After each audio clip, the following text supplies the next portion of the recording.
Start. महोदय, मैं मानता हूँ कि यदि हम चाहें कि किसी भी भाग को अपनी इच्छा के अनुकूल बना लें तो यह संभव नहीं हो सकता। किसी भी देश में जितने लोग बसते हैं उन लोगों के हृदय में जो भावनाएं पैदा होती हैं, उनमें जो विचार उठते हैं, उन्हीं से भाषा निकलती है। हिंदी कहिए या हिंदुस्तानी, दोनों ही हिंदुस्तान में पैदा हुई और आज भी चल रही है। इसलिए मैं सदा से यह बात कहता आया हूँ कि किसी विदेशी शब्द को अपनी भाषा में ना घुसने देने का विचार बिल्कुल गलत है। यदि कोई भी जीती जागती भाषा आगे बढ़ रही है, उन्नति कर रही है, तो उसमें बाहर के शब्द आए बिना रह नहीं सकते। यदि आप अंग्रेजी भाषा के किसी भी शब्दकोश को खोल कर देखें तो उसके अंत में 20-25 पृष्ठ परिशिष्ट के जोड़े जाते हैं।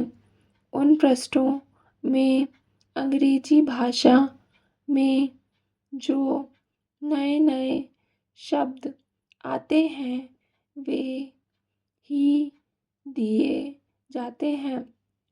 कुछ दिन हुए मुझे चैम्बर्स का एक पुराना शब्दकोश मिल गया। मैंने देखा कि आज का चैम्बर्स शब्दकोश पुराने शब्दकोश से दुगना मोटा था। पिछले 60 वर्षों में जितने नए शब्द लिए गए वे सब नए शब्दकोश में थे। विदेशी भाषा के जो शब्द प्रचलित हैं, यदि उन्हें निकाल देने का प्रयास किया गया तो भाषा का रूप ही दूसरा होगा। हिंदी वालों का यह प्रयास कि अरबी तथा अंग्रेजी भाषा के शब्द हिंदी में नहीं आने देने चाहिए, उतना ही हानिकारक है जितना उर्दू वालों के लिए यह प्रयास कि उर्दू केवल अरबी और उर्दू भाषा के ही शब्द रखे जाएं, संस्कृत के नहीं। उसके साथ साथ हमको यह भी मानना होगा कि हिंदुस्तान में जो बहुत सी भाषाएं हैं वे अलग अलग प्रदेशों की भाषाएं हैं। जैसे उत्तर भारत में मराठी, गुजराती, हिंदी, बांग्ला, उड़िया और असमिया, और दक्षिण में तमिल, तेलुगु, मलयालम तथा कन्नड़। इन सब भाषाओं में संस्कृत के शब्द बहुत हैं।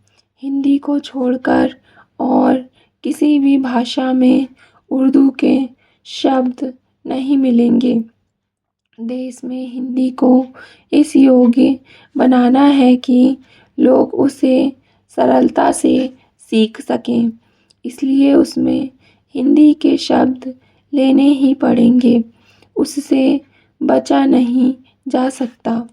हमारे संविधान में हिंदी की व्याख्या इस प्रकार दी गई है कि हम उसी भाषा को हिंदी मानते हैं जिसके मूल में संस्कृत है। यह कोई नई बात नहीं है। इसे सभी लोग मानते और समझते हैं। आज लोग कुछ ऐसी हिंदी लिखने लगे हैं जिसमें संस्कृत के बड़े बड़े शब्द अधिक आते हैं, जो मेरे जैसे आदमी को, जिसने संस्कृत नहीं पढ़ी है, समझ में ही नहीं आते।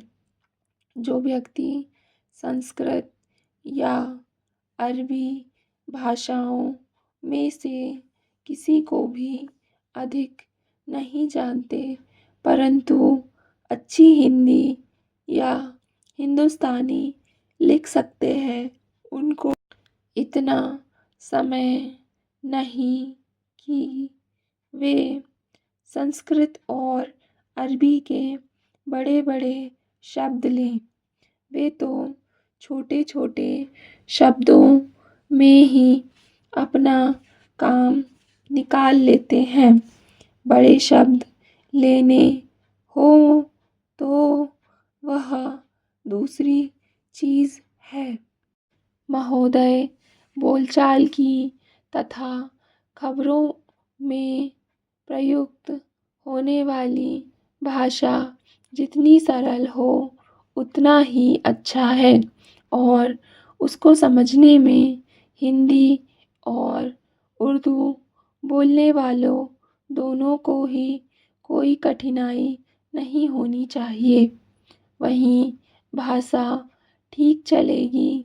मैं उत्तर भारत के लोगों से, जहाँ हिंदी अथवा हिंदुस्तानी बोली जाती है, यही कहना चाहता हूँ कि यदि वे चाहते हैं कि हिंदी अथवा हिंदुस्तानी सारे भारतवर्ष में चले, तो उनको हिंदी भाषियों को अपने साथ लेने का प्रयास करना चाहिए, क्योंकि वे जिस भाषा को नहीं अपनाते वह सारे देश की भाषा नहीं हो सकती।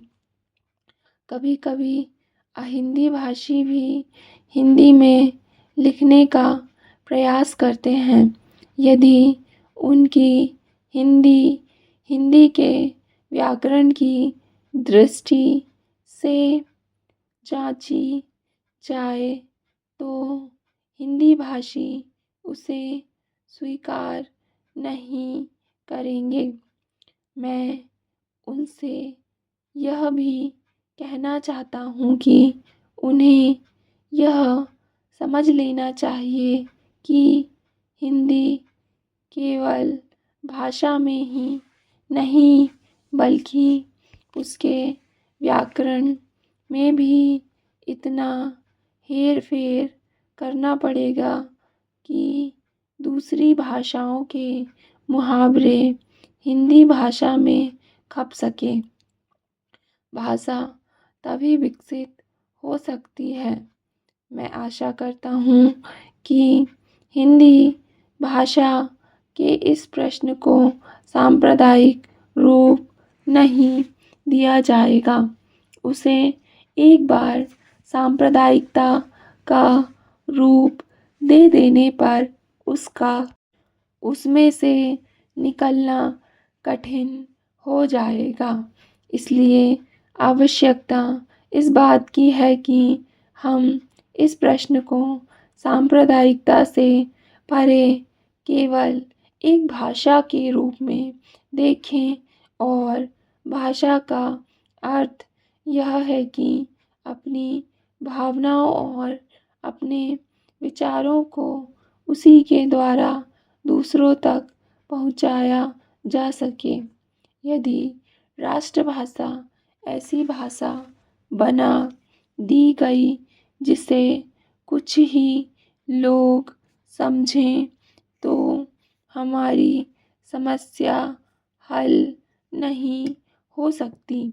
हमें संकीर्ण विचारों को दूर रखना चाहिए। देश भाषा के संबंध में विचार करते समय किसी एक राज्य की दृष्टि से नहीं, बल्कि सारे देश की दृष्टि से विचार करना चाहिए और तभी भाषा को वह रूप प्राप्त होगा जिसका मैंने उल्लेख किया है। महात्मा गांधी देश में उस भाषा को चलाना चाहते थे जिसे वह कभी हिंदुस्तानी अथवा कभी हिंदी कहते थे। दोनों में कोई अंतर नहीं है। यदि ऐसी भाषा को जिसे सभी लोग समझ सकें हम हिंदी कहें या हिंदुस्तानी, इसमें कोई अंतर नहीं। मैं नहीं समझ पाता कि इसमें झगड़े की क्या बात है। एक दूसरा झगड़ा लिपि के बारे में भी है। हिंदुस्तानी अरबी और नागरी दोनों लिपियों में लिखी जाती है। हमारे संविधान ने नागरी लिपि को ही माना है। इसमें ज़बरदस्ती की गुंजाइश नहीं है। यह खुशी की बात है। मगर हिंदुस्तान में जितने लोग बसते हैं हम उनके विचारों से अवगत होना चाहते हैं। यदि हम उनको समझना चाहते हैं तो हिंदुस्तान की जितनी लिपियां हैं उनको हमें सीखना होगा। दक्षिण वालों को हिंदी भाषा भाषियों से यही शिकायत रही है कि वे तो हिंदी सीखते हैं पर हिंदी और दक्षिण की भाषा कभी नहीं सीखते। उसी प्रकार उर्दू के अक्षर हम जाने और उर्दू की किताबों से अपना परिचय रखें तो उनसे हमारा संबंध और अधिक घनिष्ठ हो सकता है। स्टॉप।